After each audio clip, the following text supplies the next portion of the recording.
আমাদের এখন সবার বাড়িতেই কিন্তু এমন একটা ফিল্টার আছে, তাই না? তো আজ এই ফিল্টারের ভিতরে কিন্তু একটা ছাঁকনি আছে, যে ছাঁকনিতে পানি ঢালতে ঢালতে ছাঁকনি এরকম লাল হয়ে যায় এবং পানি আর সহজে পড়তে চায় না, দেরিতে পানি পড়ে। এজন্য এই ফিল্টারটাকে কিভাবে আমি এই ছাঁকনিটাকে পরিষ্কার করি এক চুটকিতেই এবং ঘষা মাজা ছাড়া, সেটাই আজকে আপনাদেরকে দেখাচ্ছি।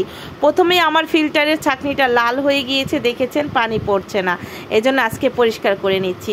প্রথমে আমি একটা লেবুকে 4 টুকরো করে নিয়েছি, এখন আমি রসগুলো চিপে নিব। আর এভাবে যদি আপনারা ফিল্টারের ছাঁকনি পরিষ্কার করেন তাহলে লাগবে না কোনো ঘষা মাজা, লাগবে না কোনো সাবান সোডা। এতে কিন্তু আপনার ছাঁকনিটাও সুরক্ষিত থাকবে এবং সুন্দর থাকবে অনেক বছর। আমি আমার এই ফিল্টারটা ইউজ করছি 6 মাস। 6 মাসের ভিতরে আজকে নিয়ে আমি 2 বার এই ছাঁকনিটা পরিষ্কার করলাম।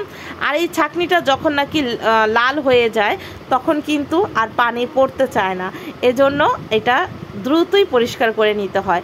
তো এই তো আমি লেবুগুলো চিপে নিচ্ছি, আর লেবুগুলো চিপে রসগুলো নিয়ে নিচ্ছি এবং খোসাগুলোও কিন্তু নিয়ে নিচ্ছি, আর খোসাগুলো সহই কিন্তু আমি রাখবো। এখন আমি যেটা করব সেটা হচ্ছে একেবারেই রসগুলো চিপে নিয়ে তারপর আমার হাতটা একটু পরিষ্কার করে ওই পানিটাও দিয়ে দিলাম পানিতে, ছাঁকনিতে। আমি একটা পাতিলার ভিতরে নিয়েছি, আপনারা চাইলে অন্য কিছুতেও নিতে পারেন। আমি একটা পাতিলে নিয়েছি, সিলভারের পাতিলে। এখন আমি এমন একটু গরম পানি করেছি যেটাতে আমার হাত সয়, আঙ্গুল দিয়ে চেক করে নিয়েছি। এমন কুসুম গরম পানিটা আমি সেই ছাঁকনিতে এবং লেবুর রসে ঢেলে দিলাম। ঢেলে দিয়ে সম্পূর্ণ পাতিলটা ভরে দিব এবং ছাঁকনিটা যাতে পানিতে ডুবে থাকে এই পরিমাণের পানি আমি এখানে ইউজ করব, যাতে একেবারে আমার ছাঁকনিটা ভরে থাকে পানিতে, ছাঁকনিটা ডুবে থাকে পানিতে। আর লেবুর রস আর লেবুর খোসা সহ তো এখানে দিয়ে দিয়েছি। এখন আমি এই দেখেন, আমি হাত দিলেও কিন্তু একটু কুসুম গরম পানিটা থাকবে। এখন আমি এটা 4-5 ঘন্টার জন্য, আরও বেশিও করতে পারেন, আমি রাত্রে দিয়ে রেখেছিলাম।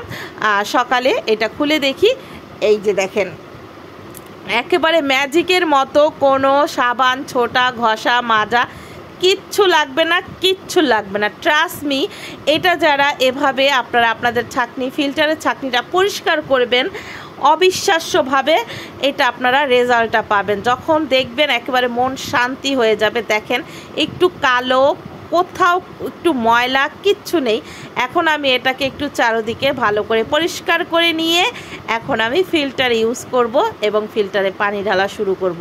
আর যখন নাকি এটা পরিষ্কার হয়ে যায় তখন পানি ঢালা মাত্রই কিন্তু পানিটা ছেঁকে নিচে চলে যায়। আর যখন এটা ময়লা হয়ে যায় তখন কিন্তু আর পানিটা নিচে পড়ে না। তো ভিডিওটি ভালো লাগলে অবশ্যই একটা লাইক শেয়ার কমেন্ট করে যাবেন।